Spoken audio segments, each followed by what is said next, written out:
report on the case of People versus Kidane Haile. And I will note that an Erie County grand jury has returned a superseding indictment against Mr. Haile for the murders of Kathleen Carrig and her 4-day-old infant son, Noah Carrig. This 30-year-old defendant was just arraigned before Supreme Court Justice Deborah Hendages. He has been remanded, and we have a return date before Judge Hendages of December 1st at 2 p.m. He was arraigned on the superseding indictment, which involves 4 charges. The first one is murder in the first degree, and that is for intentionally causing the deaths of 2 people as part of the same criminal transaction, that being Kathleen and Noah Carrig. Murder in the second degree, 2 counts of that. Again, each one for the separate, intentionally causing the separate deaths of Katie Carrig and Noah. And the 4th count is arson in the 3rd degree, intentionally starting a fire and causing damage at Katie and Noah's home at 428 Norwood in the city of Buffalo. Again, this incident started with the response of the Buffalo Police Department, Buffalo Fire Department, to a 911 call regarding a smoke alarm and a fire at 428 Norwood. The evidence is going to establish that the defendant intentionally started the fire with gasoline, and that the allegations include that he murdered Katie Carrig by strangulation prior to his starting the fire. The evidence is also going to show that the cause of death for baby Noah has been determined to be homicide. I previously said, I think it was a week ago, that the case remained under investigation. The grand jury has now completed its work, and the evidence is complete, and that's why we're here announcing these additional counts that have been returned by the grand jury. It's important that I note that Mr. Haile is presumed innocent unless and until proven guilty. If he is convicted of murder in the first degree, the most serious and highest count in this indictment, he will face a potential sentence of life without parole. Again, I'm going to thank the members of Buffalo Police and Buffalo Fire Departments who responded quickly in this case, as well as the Erie County Sheriff's Office and the Erie County Medical Center. I'm here with 2 of my most senior lawyers that are handling this case, Homicide Bureau Chief Gene Partridge and Major Crimes Assistant District Attorney Brianna Kalman. I have nothing further, but I'm happy to take any questions if you have any. District Attorney, what does it mean for your office to, finally be able to put a charge on Mr. Haile in regard to the death of Noah Carrig? Well, it's significant. Obviously, this is a horrific tragedy for this family. It's important that they have at least some answers at this stage of the criminal proceeding as to what occurred here. We've shared, we've had a lot of private conversations with them, and of course they're in significant grief, but it's important for us to have been able to bring this to a conclusion at this stage. Do you have any more on the cause of death for Noah? Was that also done before the fire? Was that done before Kathleen?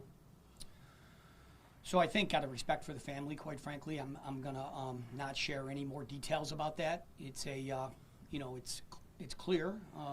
The evidence is going to show, and the proof is going to show that the cause of death is homicide for both Katie and Noah.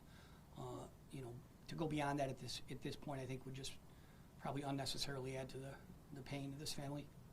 Were there any prior domestic violence calls to this house or to Mr. Kidane? So that's the kind of question that I can't answer for the various ethical rules that I'm guided by in New York State when I speak to the media. So I can't answer that question. As far as just logistics-wise, the multiple counts of first-degree murder and second-degree murder, can you explain how that works, and can you be charged for 2 counts of murder for the same person? Yes, murder in the first degree. In the indictment, I know has been made publicly available. The murder in the first degree involves intentionally causing the death of 2 people as part of the same criminal transaction. So that's because 2 people were killed in the same incident, essentially the same criminal transaction. That's the murder in the first. The murder in the second counts are for the 2 individuals, of course. I know it might sound a little redundant, but obviously the murder in the first count requires us to prove that he intentionally killed both people. And then the two separate counts are, of course, for Katie and Noah. And your office is alleging, again, District Attorney, if you could kind of clarify for us, that the fire was started after Kathleen Carrig was murdered, after she was strangled? Yes, correct. Talk to us a little bit about the timeline of this. I mean, had the original indictment last week, here we are today. Can you kind of talk about the way in which this all unfolded? Sure. So obviously I can't discuss, what specifically we presented to the grand jury, but what I can tell you is that, and I think I said this last week, that, Mr. Haile was at Erie County Medical Center. We had made, significant progress in a very short period of time, and were able to report the charges with respect to Katie. Sometimes what happens in these cases, a week ago Thursday, we reported that out. So within 5 days of the homicides, we were able to file the charge with respect to Katie and make sure that he didn't walk out of the hospital a free man. So we filed those charges and moved forward. Sometimes what happens in these cases, I think this is probably the best way to answer it, when we're presenting cases and we have evidence and we have witnesses, they're not all available. We're dealing with human beings, and when I talked to the public, to the media a week ago, we were very clear as to what the evidence is going to show. It's no different today than it was at that time, but we don't always have our witnesses available when we want them. What were you able to get in those 5 days that made you confident in this superseding indictment and bringing on more charges than you were able to bring last week? We were able to present the rest of the evidence, and the grand jury returned the additional charges.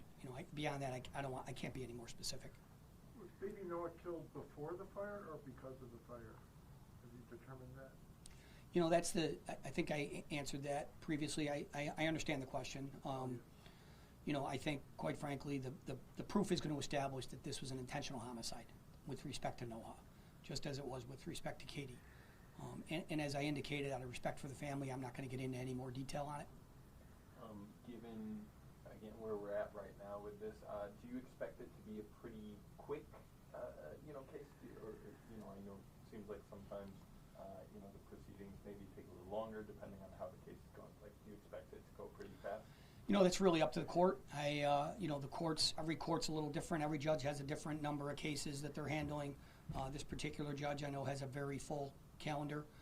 It's hard for me to predict how long it'll take, but I'm sure it's going to take several months before we, get to any. We have to go through pretrial motions and potentially hearings and the exchange of discovery and then, eventually a trial date. So it's hard to predict, but this particular judge has a busy calendar. Two questions for you. So the previous indictment against Mr. Haile, so that's dismissed now, right? And this is in place of it? Well, it's not dismissed. It's superseded. Yeah. It's superseded. I guess technically it's dismissed. So this indictment carries with it the same original charge, the murder in the second degree with respect to Katie, and then the additional 3 charges that I described. So yes, this is the indictment. Okay.